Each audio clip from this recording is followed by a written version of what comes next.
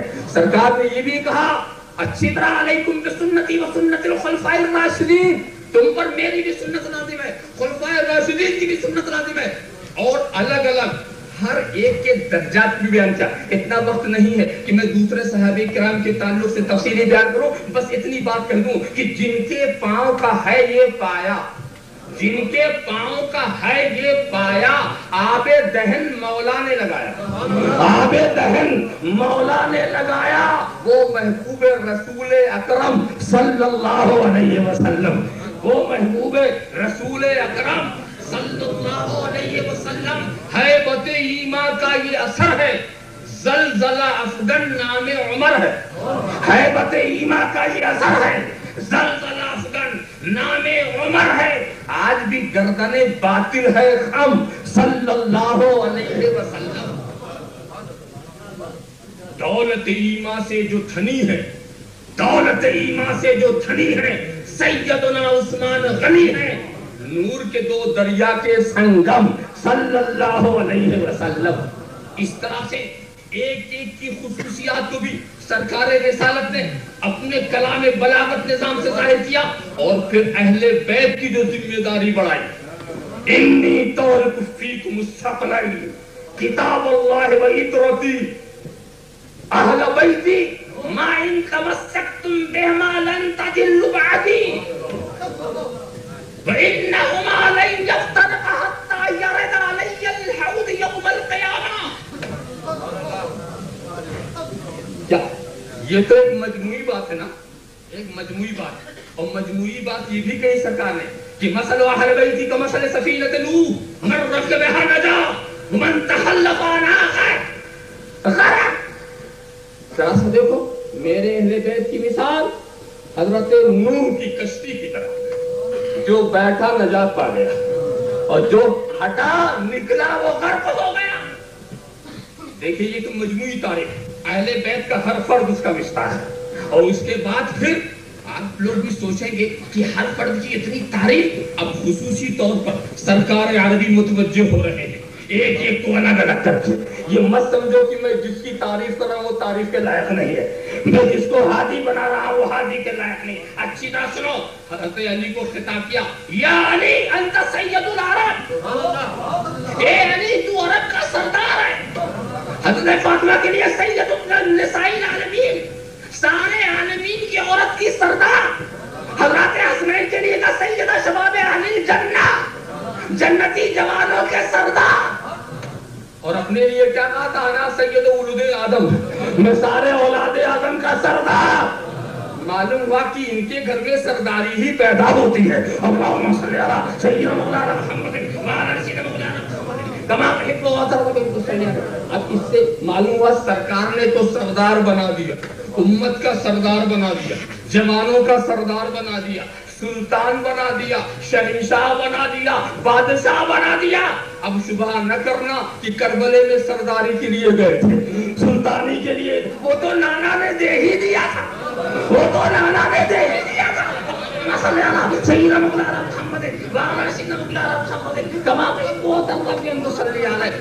اور میں ایک بات سوچتا ہوں کہ حدیث کے الفاظ بھی کہ الحسن والحسین سیدہ شباب اہل الجنہ، جنتیوں کے سردار ہیں، یہ نہیں کہ ہوں گے۔ اب تحقیق کیجئے کہ جب رسول نے یہ بات کہی ہے تو حضرت حسین کی عمر کیا رہی ہوگی؟ اس لیے کہ سرکار جب پردہ فرماتے ہیں تو بڑے صاحبزادے کی عمر 5 سال، اب حضرت حسین ان سے چھوٹے۔ اب یہ میں نہیں کہہ سکتا جب یہ کلام کہا ہوگا تب کتنے رہوں گے، اس کی تفصیل نہیں ہے کہ وہ 2 سال کے تھے کہ 3 سال کے تھے، یہ نہیں بتا سکتا میں، مگر بہرحال 5 سال سے زیادہ نہیں تھے۔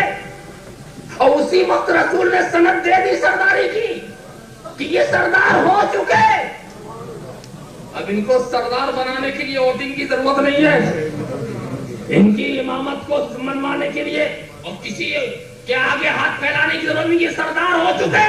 تو میں سوچنے لگا جب چھوٹی چھوٹی ہتھیلیاں تھی، جب بھی سرداری مل گئی، جب ہتھیلیاں بڑی ہوئی ہوں گی، جب قد اور ذرا اونچا ہوا ہوگا تو سرداری کا دائرہ بھی کتنا وسیع ہوا ہوگا. ذرا صاحب خیال کرو. اور اس کے بعد جنتی جوانوں کا سردار، بڑی اچھی تعویل مجھے لگی ہے توجہ بعض عالموں کی. جنتی جوانوں کے سردار، معلوم یہ ہوا کہ جنتی جوانوں کو پہچاننا ہے تو یہی پہچان لو کہ حسین کو اپنا سردار کون مانتا. حسین کو اپنا سردار کون مانتا ہے؟ جو مانے سمجھ لو وہی جنتی ہے، اور نہ مانے تو سمجھ لو وہ اپنا فیصلہ یہی کر رہا ہے. اللہم صلی علی سیدنا